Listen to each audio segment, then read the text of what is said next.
succeed. Try to go to God, baby, he ain't feeling me. All this pain in my heart, I have the nigga on his knees. All rise. The Honorable Dead on Dave presiding. What's going on, everyone? Welcome back to the channel. It's your boy Dead on Dave, or should I say Judge Dead on Dave. Welcome to the first installment of Crimes Against Wrestling. Yes, we know there are so many moments in the wrestling world that just, they hurt our souls. They hurt our intelligence. They hurt everything that is sensible, if there is such a thing, about the wrestling audience. So that's why I'm here. I'm here to make sense of it. I'm here to take some of the most infamous moments in the history of our great industry of professional wrestling, and we're going to put them on the stand. We're going to put them in front of all of us to decide whether or not they deserve all the villainy and villainous thoughts that we thrust upon them, or should they be vindicated and set free?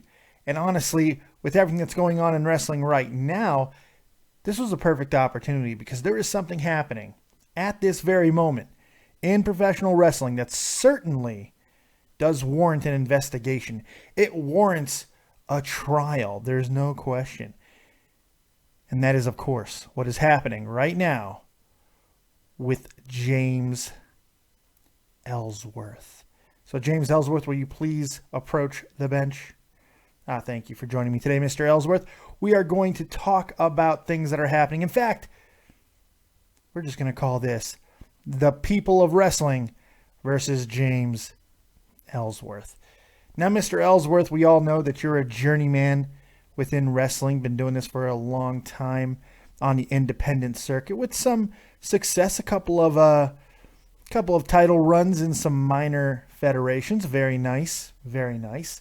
You were trained by Axel Rotten. You're a 31-year-old man who believes in the thought that any man with two fists stands a fighting chance.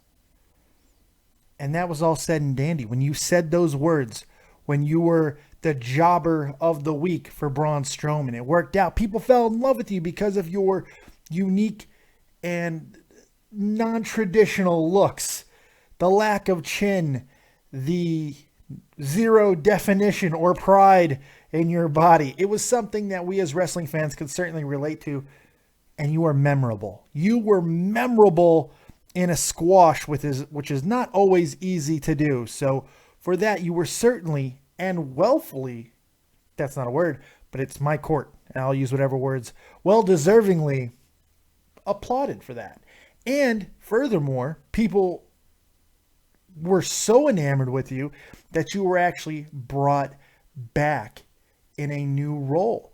Yes, SmackDown needed a jobber-like presence, so they had a perfect opportunity to bring you in a tag team match. And unfortunately, Mr. Ellsworth, that would be the last time that I felt that you actually shined. Most of the wrestling fans feel that you actually shined was that night, because it was after that night when you were supposed to team with AJ Styles to take on Dean Ambrose and John Cena, and you were beaten up by The Miz. It's after that night where this story takes a turn.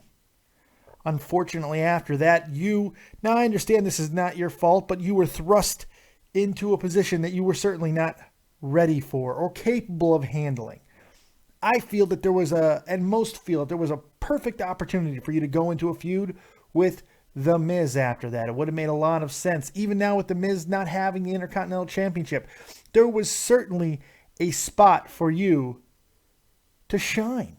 People like you. People enjoy what you do, but the WWE decided that if they like you a little bit, that we're going to get you all the time. And not only all the time, that you were going to be thrust into the main spotlight, taking up camera time with not only Dean Ambrose, which in and of itself could have worked, but being put in matches and subsequently defeating AJ Styles, the WWE champion, on 2 occasions. Now, both of those occasions were under shenanigans, of course, but still, most, not all, of course, feel that your presence with AJ Styles is unwarranted, that it feels like you are devaluing the title and AJ Styles just by being in there with him. And I am one of those people, Mr. Ellsworth. That is why you are in my courtroom today.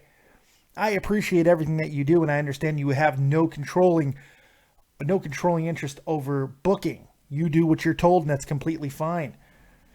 I think the thing that nobody was really expecting, nobody was prepared for, certainly not WWE, was the joke that Dean Ambrose handed you with giving you your own shirt.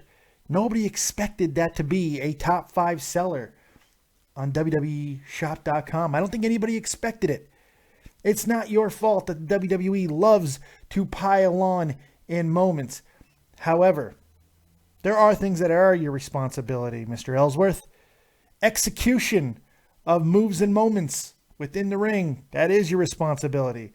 Your no-chin music is laughable, but I understand you're playing a role, so it's hard to judge you. But it is your segment. It is your angle. So we're going to have to come to a ruling. I'm trying to think of positive things outside of the merchandise. It is not your fault. Merchandise sells, so we get more. The WWE should be on trial, but we all know that WWE is above being put on trial. We cannot get a court in the world to actually subpoena them. So unfortunately, I'm going to have to pass judgment and ruling on the segments in which they produce, the angles which they produce. Mr. Ellsworth, is there anything that can be said in your defense? Is there any redeemable act that we could possibly put out there other than I'm just doing what I'm told? I'm just going with the flow. There's really not.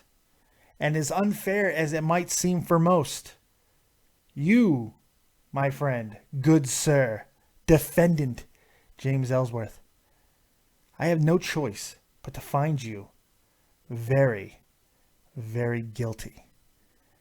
Guilty of crimes against wrestling. Guilty of devaluing the WWE World Championship. Guilty of occupying the same space as AJ Styles. Guilty of taking away from an angle that was already in trouble. Now, we're not going to lock you up, Mr. Ellsworth. In fact, we're going to let you continue to try to redeem yourself. So let's call it time served and a 30-day suspended sentence. Mr. Ellsworth, I appreciate your presence here today, and I hope that you find your way back into the good graces of the wrestling world. But that doesn't seem to be a major problem, does it? Make sure you cash those WWEshop.com merchandise checks well. Save your money, Mr. Ellsworth, because I have a feeling your meteor will become a shooting star and crash to the earth very, very soon. So there you have it. All rise as Judge, the Honorable Judge, Dead on Dave, exits the building. Thank you very much. We'll see you next time. Like, subscribe, and share. And as always, if you don't have talent, have talented friends. Goodbye.